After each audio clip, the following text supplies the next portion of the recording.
sufficient attention to. So many things.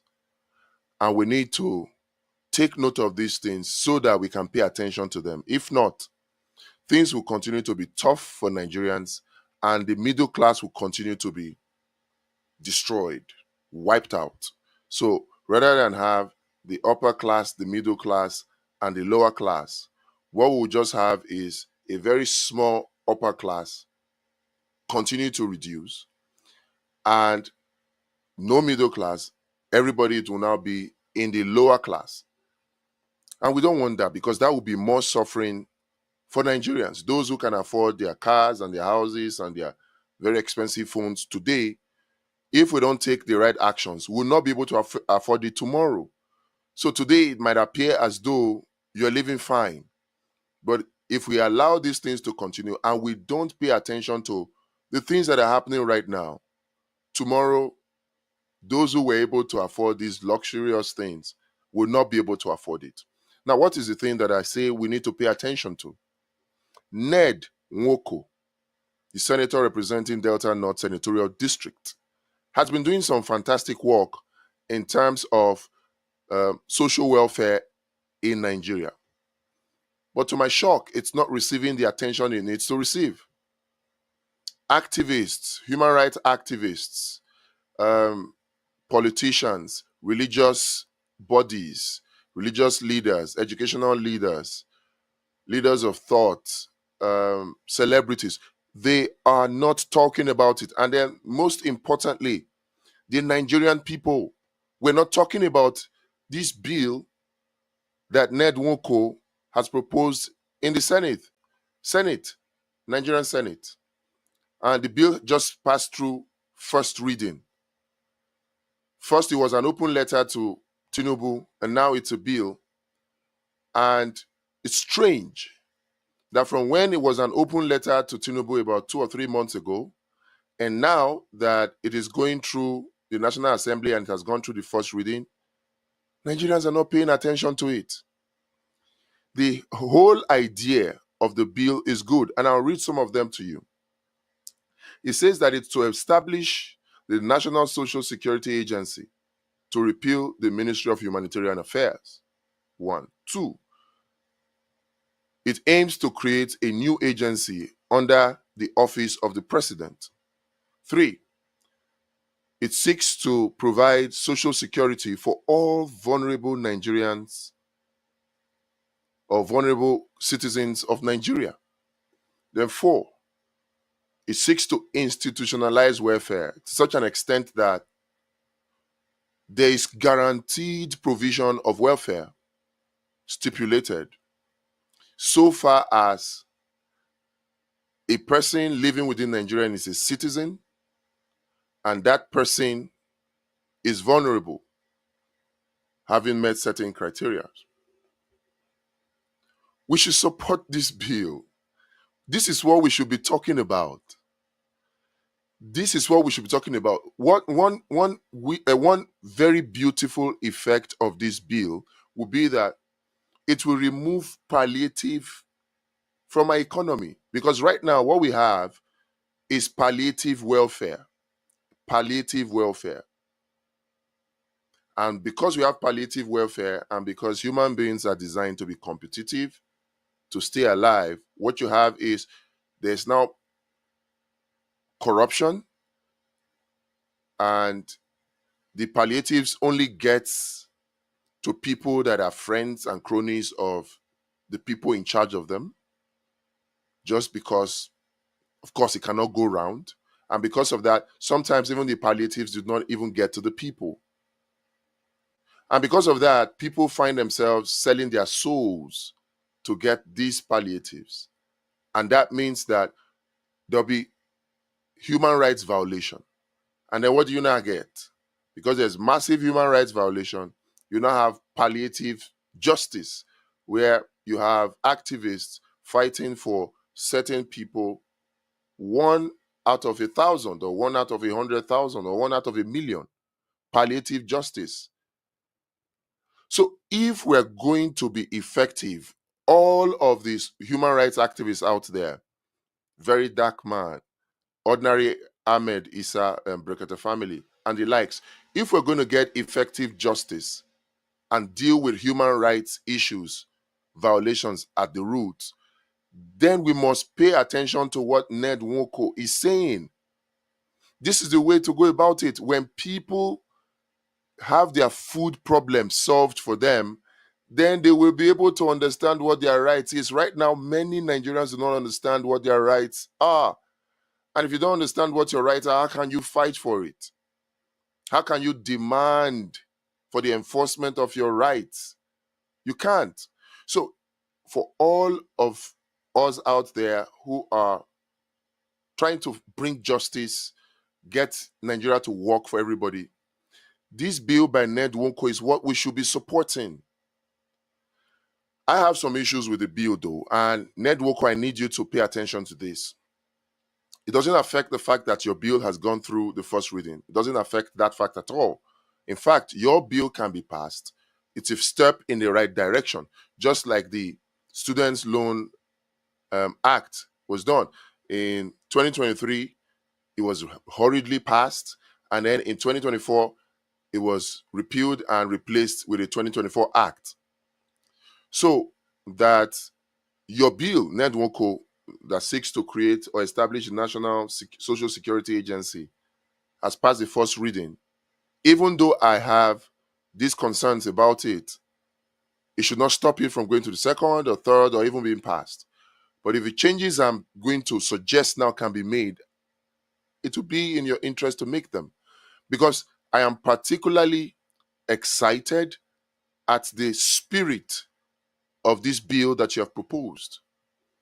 So one of the issues I have with it is this. It says the NSSA, which is the National Social Security Agency bill, aims to create a new agency under the office of the president. No. For this agency to work effectively, it cannot be put under the office of the president. It cannot. Once you put it under the office of the president, you have politicized it. It will now be that the president will now appoint people to head that agency as a reward for supporting him. In fact, this agency should not have any affiliation with the presidency at all. It should be a self-governing mechanism, self-governing agency. That's what it should be. And so structures must be put in place within the bill itself to ensure independence of this agency. You made mention of something in your interviews, and you said that the bill, once it becomes an act, will ensure that every vulnerable Nigerian is able to get social welfare support without having to know anybody. The need for divine connection, who you know, destiny helper, all those will now be a thing of the past if this bill is passed. Wonderful spirit, wonderful motive, and wonderful objective. Yes, that should be it. We should have a welfare system in Nigeria where Nigerians do not need to know anybody before they get social welfare support. This is why it cannot be under the office of the president, because if it's under the office of the president, then you have just politicized it and it will be dead on arrival. These politicians know how to manipulate these laws to suit themselves, to suit their pockets. So the law must be created in such a way that it is shielded from the influence of the president. And the second issue I have with it is that you say it seeks to replace the Ministry of Humanitarian Affairs. It doesn't have to. The Ministry of Humanitarian Affairs can be there to do its interventions, but the bulk of the work is done. In fact, it can provide oversight functions, but not administrative implementation function over the committee or the agency. That, in fact, we don't need to create an agency. A committee is enough, and the funds for this social security cannot be domiciled in a special account over which this agency has control, like the NEL fund, where you have the student loan administration body having control over the fund. No, the fund will be domiciled at the CBN. The agency or the committee responsible for administering social welfare support, that agency is only administrative. They have no access to cash. They only will come up with modalities, website for capturing people into a database, provide such database to the CBN for the CBN to do direct cash transfers into the accounts of people, direct from CBN upon the provision of the database by this committee or the agency you're talking about. The agency should not be in control of the cash. No, we should copy what Indians did. They did the transfer directly from the central bank into people's account. The money cannot be put under the control of this agency, and then you put the agency under the control of the president. That way you have killed it. It will not be different from the Ministry of Humanitarian Affairs as we have it today. They will just corner the money and siphon it into private pockets. So your law must provide for structures that insulate it from, first, the office of the president, and secondly, from the Ministry of Humanitarian Affairs, not necessarily repealing or replacing it. And then it must also be such that even the committee that controls or that is responsible for this social welfare should not have access to the fund.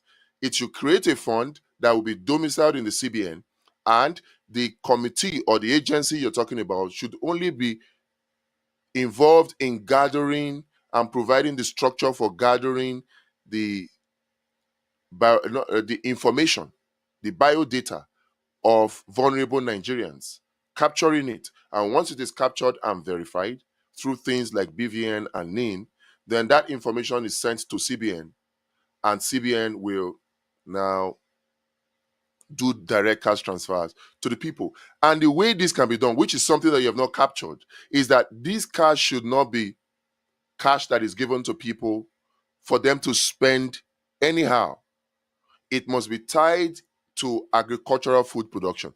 This is how I have structured it in my own draft, and I would like you to have this draft.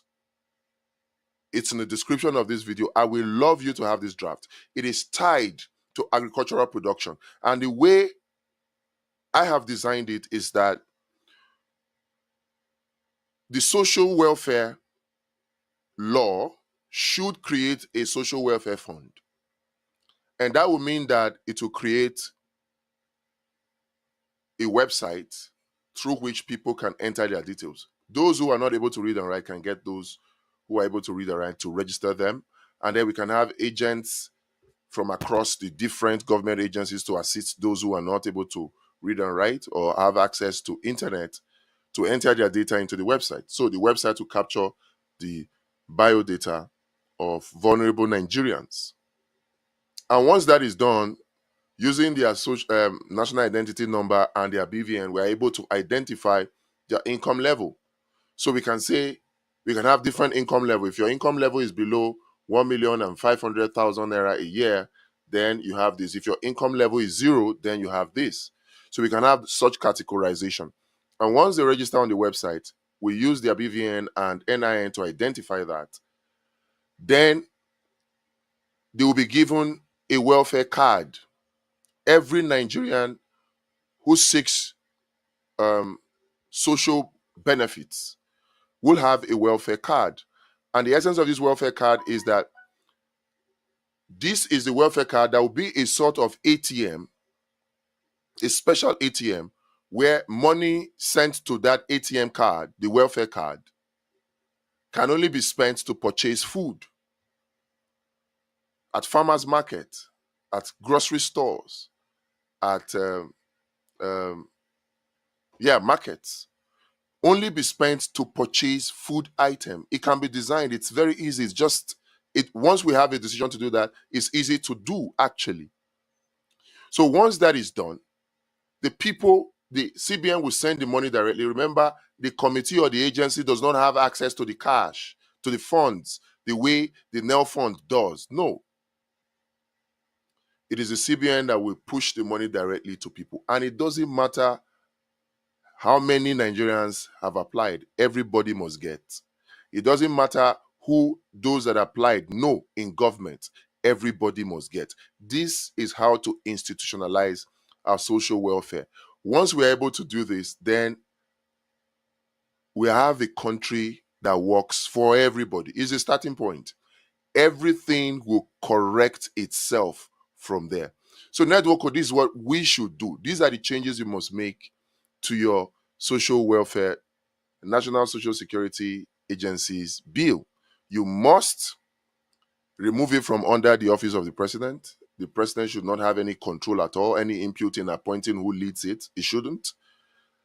I have suggested ways to make it self-governing. It must not necessarily replace the Ministry of Humanitarian Affairs. It must not. It can be an agency that is oversighted by both the CBN and the Ministry of Humanitarian Affairs.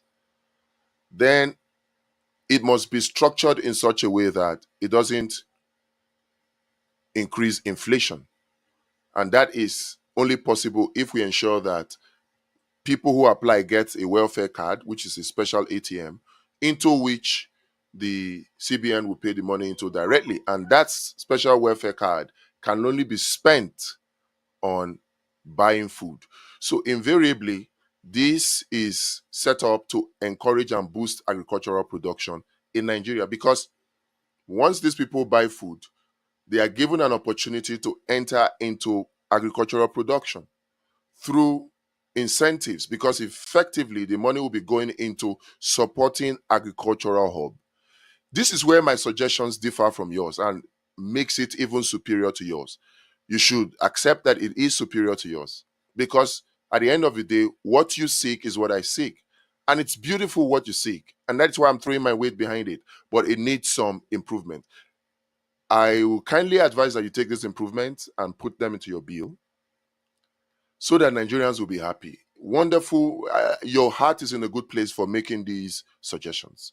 And then you talked about the Foreign Currency and Local Currency Act. I don't know what you call that one, but we'll look into it. You also have your heart in the right place. I wish Nigerians would pay attention to these things. Nigerians were not paying attention to it. We are distracted by less important things. This is it. This is the only thing that all of us should be talking about. If this law is enacted, insecurity will be reduced. Insecurity will be reduced. Poverty will be reduced. Job creation will be increased. If this law is passed, this is it. The human rights violation that we human rights activists are fighting for, are fighting against rather, human rights violation will reduce if this bill is passed. So this is very important. This is more important than football. It's more important than movies. It's more important than music. But unfortunately, it's not getting even 1/10 of the attention that football, Arsenal, Man U is getting. It's not getting 1/10 of the action that music celebrities are getting. It's not getting 1/10 of the action that movie watchers are getting. It's not. And this is a problem. All of us must pay attention to it. Religious leaders must talk about this bill. Celebrities must talk about this bill. Political leaders, traditional leaders must talk about this bill. This is it. This is the whole essence of government. Yet it's not receiving the attention it deserves. We must change.